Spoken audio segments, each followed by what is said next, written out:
मैं बेटी Saket girls PG college के ऑनलाइन क्लास में आप सभी का स्वागत करती हूँ।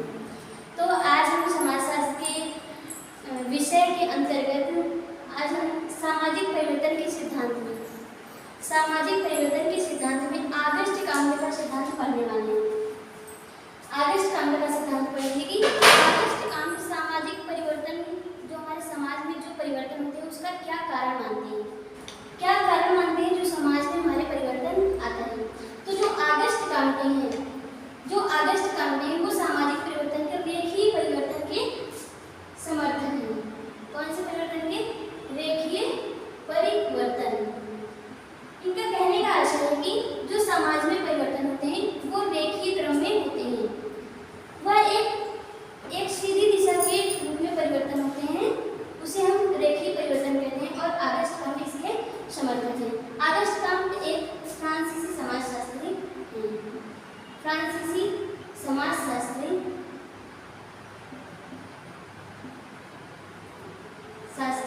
हैं।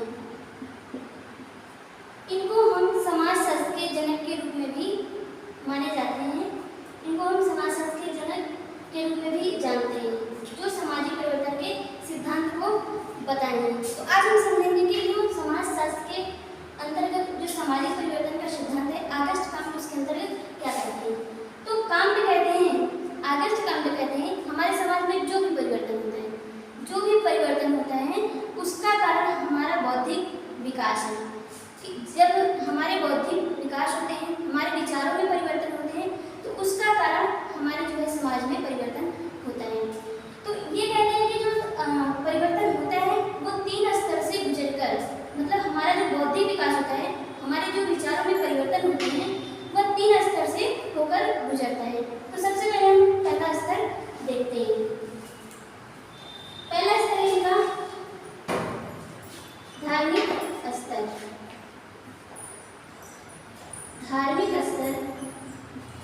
दूसरा है तात्विक स्तर, तीसरा वैज्ञानिक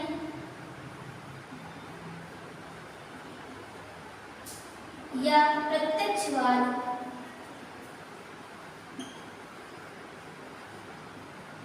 स्तर को मानते हैं।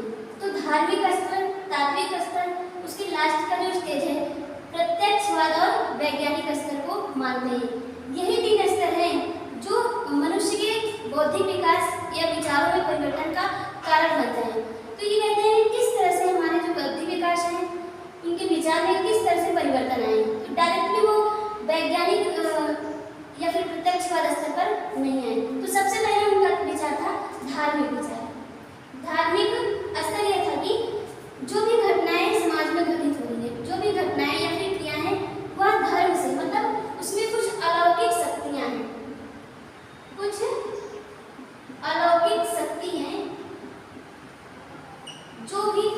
जो हमारे समाज में घटनाओं को मतलब जो घटित होती है उसका परिणाम है, मतलब अलौकिक परिणाम को मानते हैं। इसमें धार्मिक स्तर में इसमें भी आपको 3 स्टेज मिलेंगे। जीवित सत्तावाद, दूसरा है बहुदेवत्ववाद, तीसरा है एक ईश्वरवाद। इनका कहने का आशय जो धार्मिक स्तर है उसमें भी 3 रूप से बटा हुआ है। एक जीवित सत्तावाद, बहुदेवत्ववाद, उसके बाद एक ईश्वरवाद।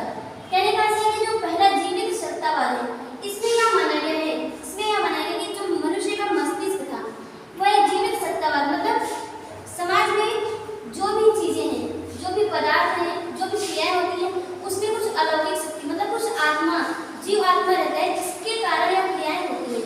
मतलब उसका मनुष्य कोई जिम्मेदार नहीं होता है, वह कुछ जो भी पदार्थ में जो भी परिवर्तन, जो भी क्रियाएं होती हैं वह उसमें किसी जीवित का समावेश होता है। उसके बाद आता है बहुदेवत्ववाद।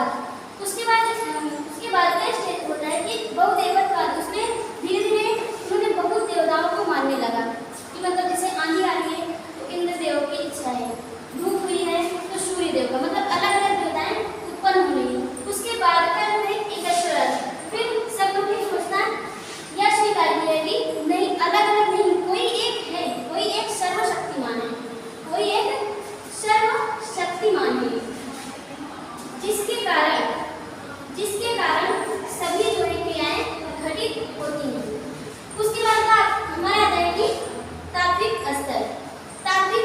तात्विक स्तर में धार्मिक स्तर से कुछ संशोधन मात्र है, मतलब थोड़ा परिवर्तन होता है।